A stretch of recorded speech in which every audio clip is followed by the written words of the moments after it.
Hello everyone, and welcome back. I'm Anastasia. I scored 119 out of 120 on the TOEFL, and I have been helping students prepare for the exam for over 10 years now. I work with students one-on-one every day, and I keep noticing the same issues that stop them from reaching their goals. So in this video, I've collected the top 9 mistakes that hold students back. And based on those, I'll share 9 tips to help you succeed. My goal is to make this not just a theoretical list, but something practical you can use right away. That's why I'll be using the LinguaTOEFL platform to show you the real test examples. And we'll even go through some of the tasks together. So keep watching. This video is especially helpful for students who've been preparing for a while but still haven't reached their target score. But even if you're just getting started, it's still worth watching, so you don't waste time doing the wrong things. Let's get into it. We'll go through each section, starting with reading. Tip number 1, skip the text and go straight to the questions. One of the most common mistakes students make is trying to read the entire passage in detail. But here's the thing, you don't need to do that. Let me show you what I mean. We're on the LinguaTOEFL platform now. I'm going to go to the training section, select reading, and show you one of the practice tests. As you can see, the passage itself is pretty long, and if you read the whole thing carefully, trying to understand every detail, you'll end up wasting a lot of time. Time you really need to answer the questions. So here's what I suggest. Don't read the passage right away. Go straight to the first question. The only thing you might want to look at before that is the title. This passage is about renewable energy, more specifically, wind power and its benefits. That's more than enough to give you a general idea of the text before you dive into the questions. So read the heading, then jump right into the first question. Now, in this case, the first question is the sentence simplification question. That means you don't even need to read the whole paragraph. Just find the highlighted sentence, which in this example is in the second paragraph, not the first. Read that sentence carefully. Break it into a few simple ideas and then choose the answer option that says the same thing in a clearer way. After that, move on to the next question and keep going like that. As you go question by question, you'll naturally pick up the main points from each paragraph. So by the time you get to the summary question at the end, you'll already have a solid understanding of the whole passage. And here's a tip. You can always jump to any question using the review button. That gives you more control and helps you manage your time better. Now, you've just heard me mention terms like the summary question, the sentence simplification question, and so on. These are the names of the question types you'll get in the TOEFL reading section. And that brings me to the second important tip. Drill each reading question type. In my one-on-one sessions, I often see that many students don't even know the names of the question types, let alone what strategy they should use to answer them correctly, and more importantly, quickly. There are also those who do know the strategies, but struggle to apply them effectively because of time pressure or a lack of focused practice. So remember, you need to know the TOEFL reading question types. And you need to know them really well if you want a high score. To do that, you have to practice each one separately. This is actually one of my biggest frustrations with most prep resources. They only offer full reading tests and don't give you the chance to practice each specific question type on its own. That's why when LinguaTrip came up with the idea of creating a TOEFL prep platform, I was adamant that we needed a section dedicated to drilling the reading question types. Without it, the whole platform wouldn't make sense. So let's go to the vocabulary section and select reading question types. As you can see, you can focus on each question type one at a time and keep practicing until you really feel like you've got it down solidly. There are 8 reading question types on the TOEFL test. They are factual information, which asks us about specific details clearly stated in the passage. Negative factual information, which are similar to factual questions, but you need to identify the one detail that is not true. Inference. These questions ask you to understand ideas that are suggested but not directly stated in the paragraph. Rhetorical purpose asks why the author included a specific piece of information. Vocabulary tests your understanding of the meaning of a word based on its use and context. Sentence simplification. This question asks you to choose a sentence that best simplifies a longer or more complex one while keeping the meaning. Insert text. This question asks where a new sentence would best fit within a paragraph. And prose summary asks you to choose 3 correct sentences that best summarize the main ideas of the passage. Let's start with the first question type, the factual information question. It's one of the most common on the test, and many students struggle with it. Here is the first question. These questions usually begin with according to. On test day, the question will usually say, according to paragraph 1, since it refers to a specific section of the passage. Here is the strategy. First, find the keywords in the question. Then, locate the part of the text that contains those keywords. Read it and find the right answer. In this case, the keywords are decline and Roman Empire. I immediately spot the sentence. The decline of the Roman Empire can be attributed to various factors, but among most significant were economic instability and political corruption. The question asked about the major contributing factors, and the test clearly says that most significant factors were economic instability and political corruption. So the correct answer is C. Great! As you can see, the platform also gives you a short explanation, so you can check whether your reasoning was correct. Now, let's move on to question 2. It says, according to passage 4, what factor contributed to the decline of traditional craftsmanship during the Industrial Revolution? I need to find why traditional craftsmanship declined. The first sentence introduces the idea, but doesn't explain why. Then I read it. As mechanized production methods became widespread, small-scale artisans and craftsmen found it difficult to compete with large factories. So the answer is C again, mechanized production methods. Then I go to the next question, which says, what aspects of Thomas Edison's work in the late 19th century contributed to the transformation of society? The text says, Edison developed several groundbreaking inventions, including the incandescent light bulb and the phonograph. That means answer C is once more correct. At the beginning of the training, the questions are slightly easier to help you learn the strategy. But as you continue, they become more and more challenging. The idea is to make the strategy automatic. Find keywords, locate 1 to 3 sentences in the text, read carefully, and choose the correct answer. Once you've practiced all the factual information questions, this process becomes second nature.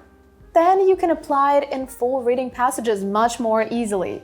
Once I finish this section, the platform gives me a performance breakdown, and then I move on to other question types.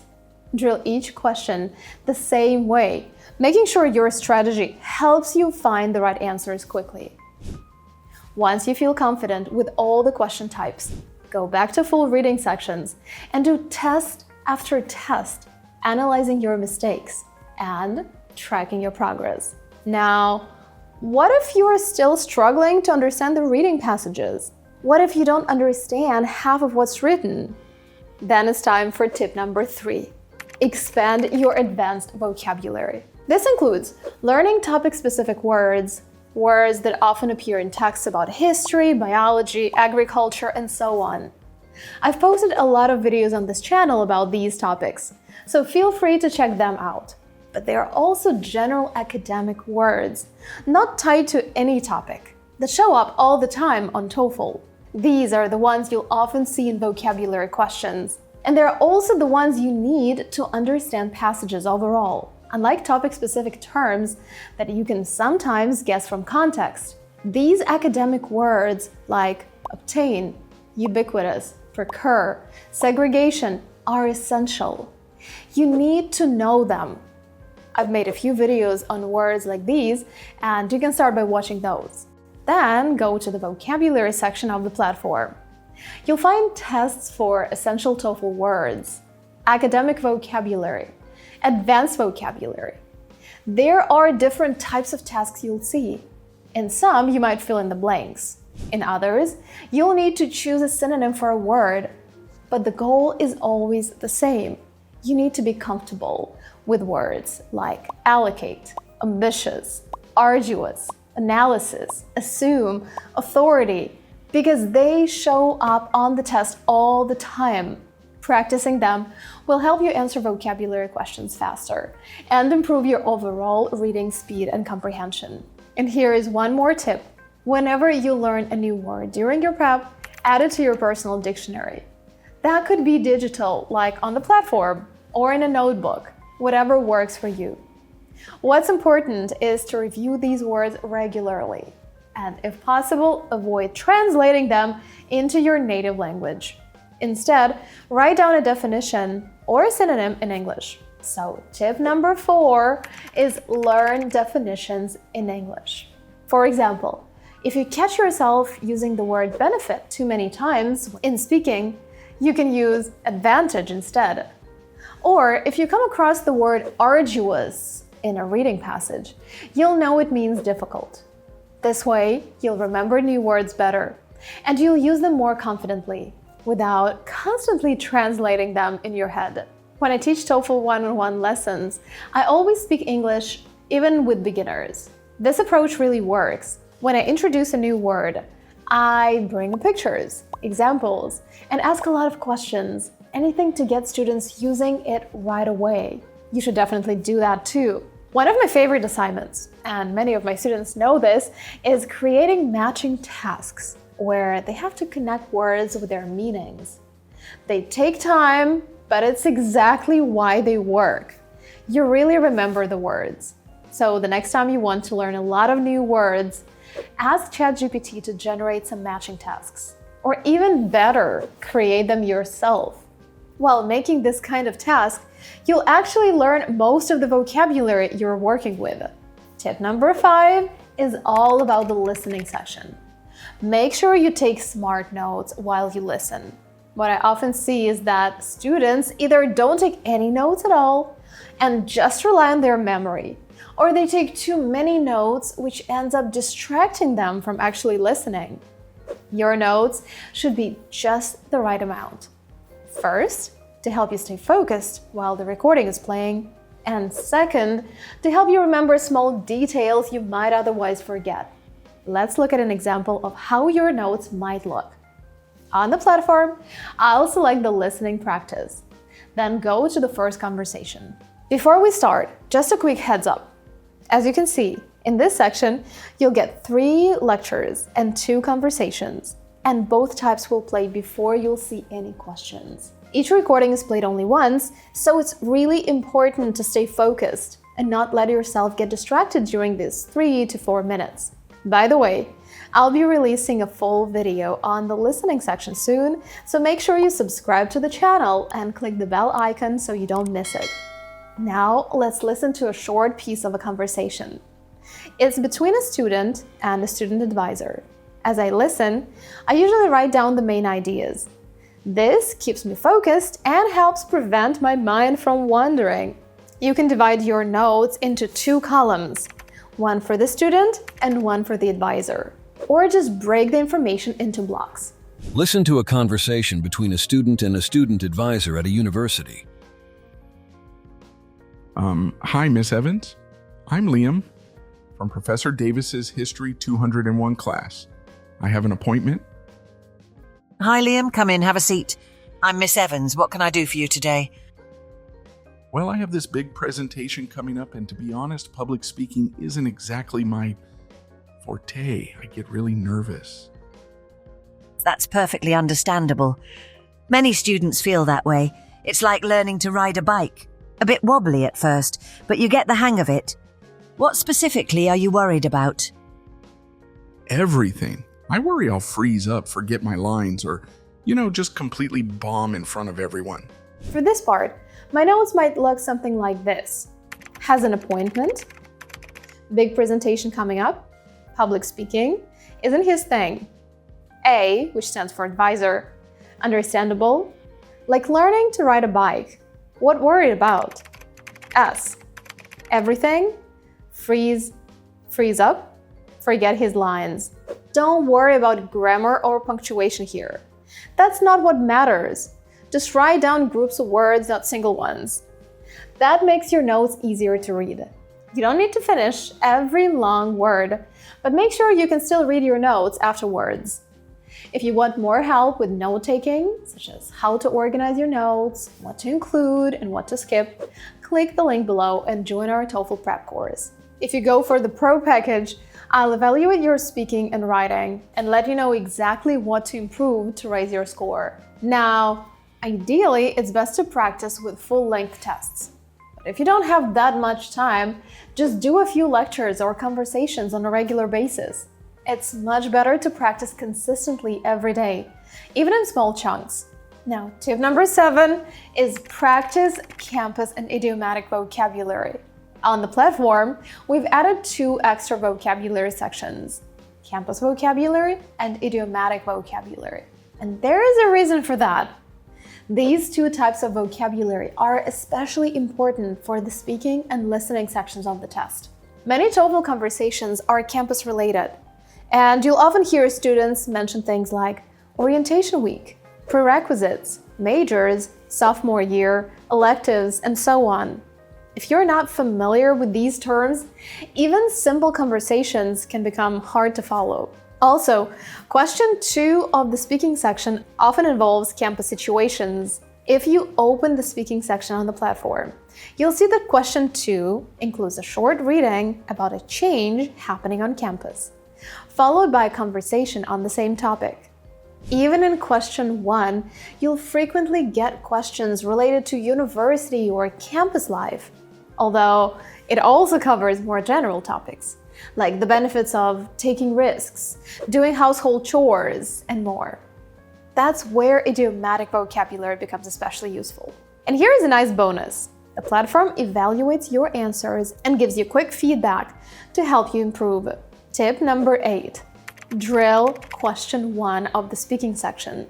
Let's talk about question 1 of the speaking section. I can't stress enough how important it is to practice this question regularly. If you've ever taken a consultation with me after finishing the TOEFL course, you know I spent a lot of time working on this exact question. Here is the method I recommend. Break your response into 3 steps. Answer the question, give a reason, and provide an example. Then, practice how to begin each part the same way every time and drill each part individually until your fluency becomes consistent. Also, make a list of 15 to 20 idiomatic expressions and campus-related words you can use in almost any answer. Keep this list with you and use it during your practice sessions. Now, let's try answering one of the questions and see how the platform scores my response. You can pause the video and answer it yourself first, then listen to my version. Ready? Let's go. Do you agree or disagree with the following statement? Universities should require all students to live on campus during their first year. Use specific reasons and examples in your answer. Please prepare your answer after the beep.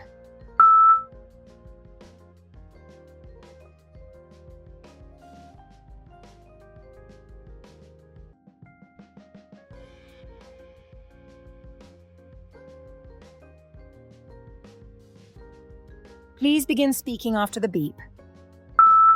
I agree that living on campus should be mandatory for freshmen, mostly because it gives students a much richer college experience.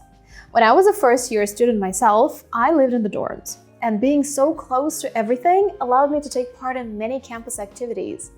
It also saves you a lot of time, since you don't have to commute every day or get stuck in traffic. Instead, you can use that extra time to focus on your studies or join extracurricular events. Another undeniable benefit of living in university housing is that it's much easier to make friends and build strong bonds with them. You literally do everything together. Like you go to classes with your roommates, hang out afterward, and even study or do research with each other. Now, let's check my score. The platform evaluated my response and gave me a 4 out of 4. I used some interesting vocabulary in my response, such as mandatory, freshman, richer college experience, dorms, campus activities, commute, extracurricular events, and so on. As you can see, many of these words are part of campus-related vocabulary. And that's exactly why I always recommend studying this topic carefully. It really helps in many parts of the test. Now, let's take a look at the feedback I received. As you can see, the AI liked my personal story about being a freshman and mentioned that I gave enough reasons and examples to support my opinion. Again, if you're not a fast speaker, stick to the structure I just outlined. Answer the question, give one clear reason, and explain it with a personal example. If you speak more quickly, you can try adding a second reason to strengthen your answer. And if you're thinking, I'll never be able to master this question, trust me, it's totally doable. You just need to practice each part of your response until it feels natural. That way, no matter what question you are asked, you'll know exactly how to answer with confidence. And of course, don't forget to use the right template. You can find high-scoring templates by clicking the link down below. Finally, tip number 9 is give a different opinion in the writing for an academic discussion task. Our last section today is the writing section, and specifically its final task, the writing for an academic discussion task. When responding to this question, don't be afraid to offer a different opinion from the other 2 students. In fact, you should give an opinion that's different. That's how you contribute something new to the discussion. I often see people trying to agree with one of the students, but they end up just repeating the same ideas that have already been mentioned. Don't make this mistake. TOEFL raters are looking for critical thinking and your ability to present clear and well-supported argument. It has to be your opinion, not someone else's.